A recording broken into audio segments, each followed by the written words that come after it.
The recording I did on the small laptop disappeared. All of that time gone. So nothing I'm doing since the day before Valentine's Day is working. It seems to be that I'm cursed, spoofed. So just to make sure I don't have my day go to a complete waste, I thought I'd come on now after dinner, and I've, walked it off a little bit. And at least I will read the article that I have saved called Only in Canada. So you'll understand from then to now, like going across the country in the Superwoman van, trying to reach Justin when he got into office the first term, staying over there on that side for 5 years, trying to get a hold of him when he went into the second term, and then coming back, and everything that he did with the laws changed around drug use and rights and blah, blah, blah, that, well, basically nothing's changed. So without further ado, I'll flip it back over to my side, and I'll just read it. Only in Canada. This was Friday, April 16th, 2010. Somebody from Burnaby BC had sent this into letters to the editor. I think this was like a Chetwynd newspaper where I was up north. So it says, to the editor,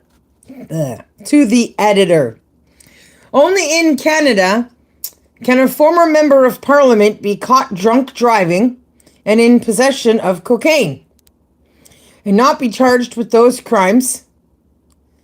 He was charged with careless driving. Only in Canada can his wife, who is not only a current member of parliament, but also a cabinet minister, be in the same car with her drunk driving and drug possessing husband and not lose her job. Only in Canada can a provincial premier be caught drunk driving in a foreign country, shamelessly cry on TV in apology, and keep his position as premier. Drug smoking, drunk driving, bribe taking, racist, homophobic, hate spewing, law breaking, hooker buying, lying politicians are all too familiar in Canada.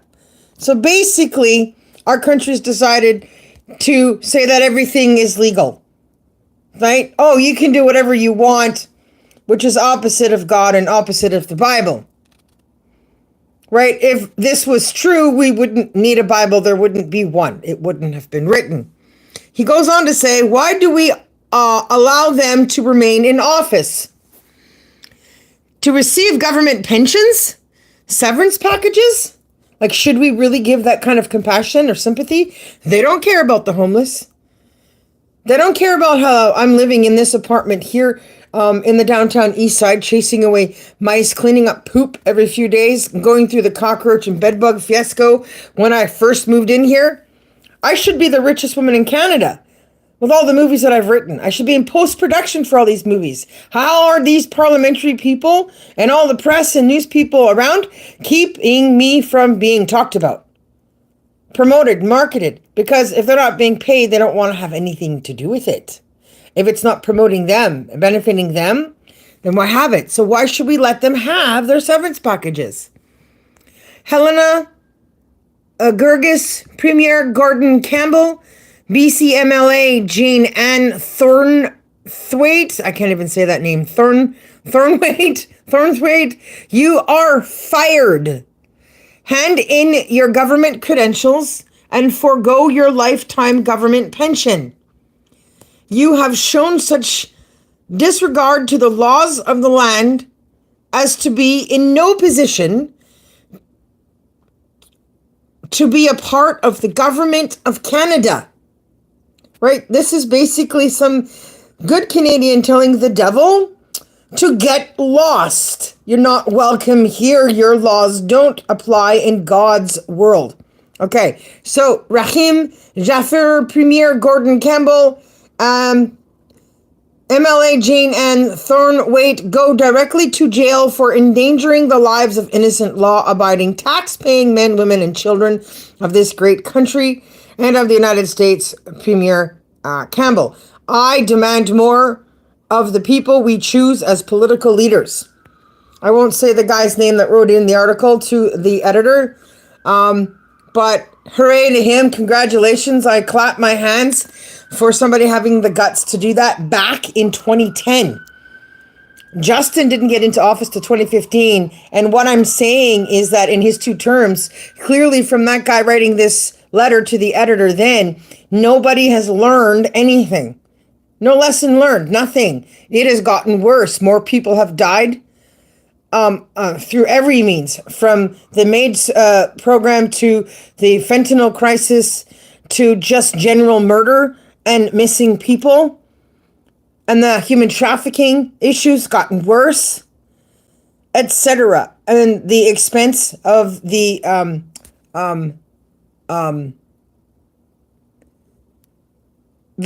rent and our food, our standard of living, our utility, everything. So basically, I'm saying that everybody needs to say to Justin Trudeau that he is fired, that we don't need any more prime ministers. We will just settle on a governor. Even if I have to be the one to run for governor, we're going to fix this with the British Commonwealth, with the king, because that's who's actually in charge. That is the monarch. And that is the point that Donald Trump was trying to make. And based on the fact that if you don't know enough about your country, haven't lived in the country, haven't walked around in it, haven't been at this working class level, then you don't know this country and you don't know its problems and you don't know the people in it. And then you have no part in leading it and shouldn't be in that position. Instead, he's wasting money, taking airplane rides all over the place, wasting time, shaking hands with people, being in pictures because he's learned that from his dad, as if that's the only way to do things. You know, promoting that public image.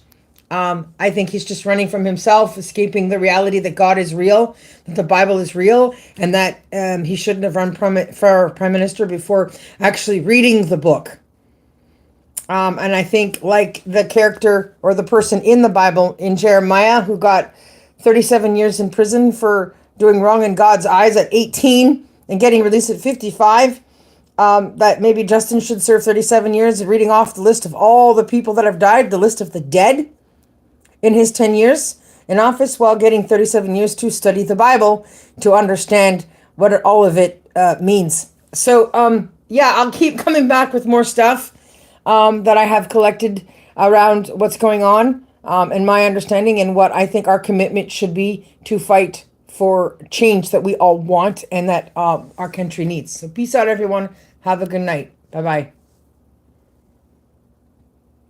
Thanks for watching on TV Canada. Oh, futureproductionsonline.com, facebook.com/iSuperwoman. I'm really bad at always remembering to mention my links. Thanks.